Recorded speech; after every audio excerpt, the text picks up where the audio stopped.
Les transitions se déroulent en 3 étapes principales. D'abord, la fin de ce qu'on connaissait. Ensuite, une période intermédiaire où tout semble incertain. Et enfin, un nouveau départ vers de nouvelles opportunités. Les gens doivent d'abord mettre fin à ce qu'ils connaissent. Cela signifie qu'ils doivent laisser derrière eux leurs habitudes, leurs routines et leurs croyances ancrées. Par exemple, quitter un emploi de longue date ou déménager dans une nouvelle ville implique de renoncer à un environnement familier et à des relations établies. Ce processus de séparation peut être douloureux, car il s'accompagne souvent d'un sentiment de perte et de nostalgie. Il nécessite du temps pour faire le deuil de l'ancien, accepter que certaines choses ne reviendront pas, et se préparer mentalement à avancer vers l'inconnu.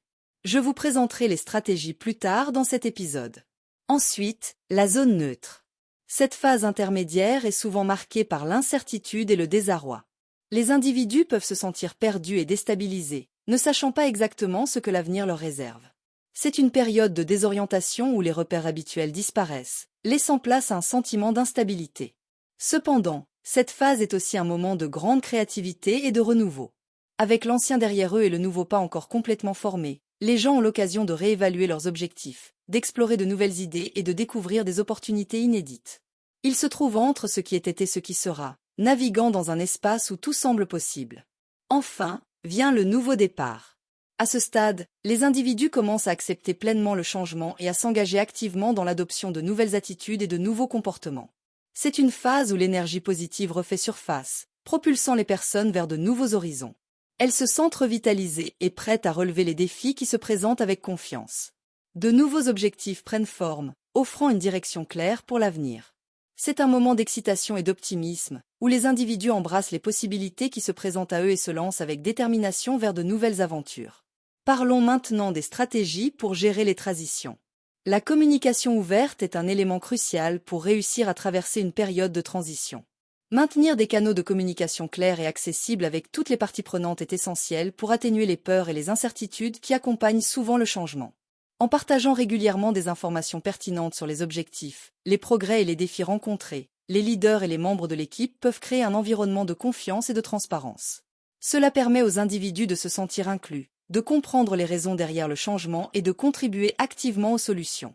De plus, une communication ouverte favorise un dialogue ouvert où les préoccupations peuvent être exprimées et résolues rapidement, évitant ainsi la propagation de rumeurs ou de malentendus qui pourraient compromettre le processus de transition.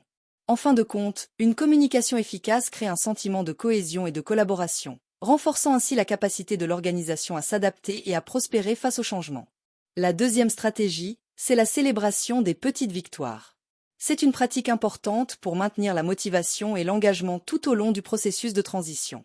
Reconnaître et célébrer les progrès et les réalisations, même les plus modestes, renforce le sentiment d'accomplissement et encourage les individus à persévérer dans leurs efforts.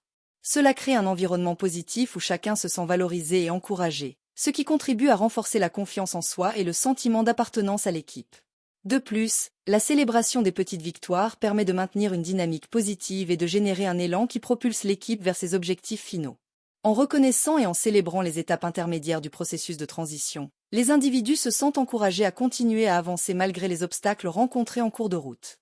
En fin de compte, cette pratique favorise un sentiment de progression constante et de satisfaction, ce qui contribue à maintenir une motivation élevée et à garantir le succès global de la transition.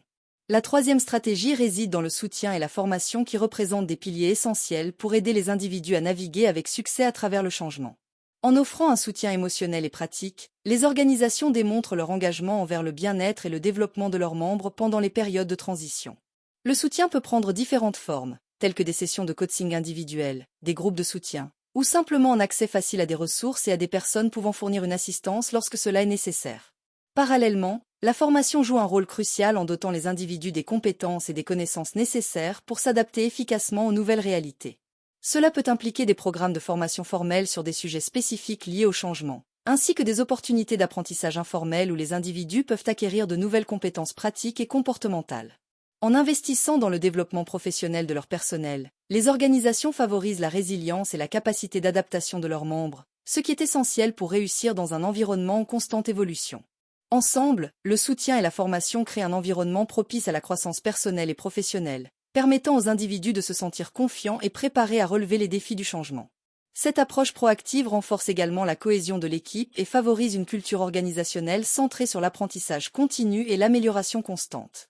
La quatrième stratégie consiste à reconnaître l'importance des rituels de clôture dans les processus de transition. Ces rituels jouent un rôle crucial en permettant aux individus et aux groupes de marquer symboliquement la fin d'une période et de se préparer mentalement à ce qui vient ensuite. Ces rituels peuvent revêtir différentes formes, allant des petites cérémonies informelles aux événements plus structurés, selon la nature et l'ampleur du changement. Créer des rituels de clôture offre aux personnes impliquées l'occasion de reconnaître et d'honorer ce qui a été accompli au cours de l'ancienne période, ainsi que de se libérer émotionnellement des attachements et des identités associées à cette période. Cela peut inclure des activités telles que des discours de gratitude, des moments de réflexion et de partage d'histoires significatives, la création d'artefacts symboliques ou la participation à des rites traditionnels. Les rituels de clôture aident également à apporter un sentiment de conclusion et de résolution, ce qui permet aux individus de tourner la page et de se concentrer sur l'avenir avec un esprit clair et ouvert. En célébrant la fin d'une ère de manière significative, les individus sont mieux préparés à embrasser le changement et à s'engager pleinement dans la nouvelle phase qui s'annonce.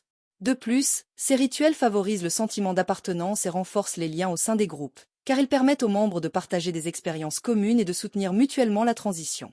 En fin de compte, les rituels de clôture offrent un moyen puissant de donner un sens au changement, de favoriser la guérison émotionnelle et de faciliter la transition vers de nouveaux chapitres de vie ou de travail. Ils créent un espace sûr et sacré pour l'expression des émotions, la connexion communautaire et la transformation personnelle, ce qui contribue à une expérience de transition plus fluide et plus enrichissante pour tous les participants. Bridge enrichit ses concepts théoriques en les illustrant à travers des exemples concrets tirés de situations réelles. Par exemple, il décrit le cas d'une grande entreprise confrontée à une restructuration majeure de son personnel et de ses opérations.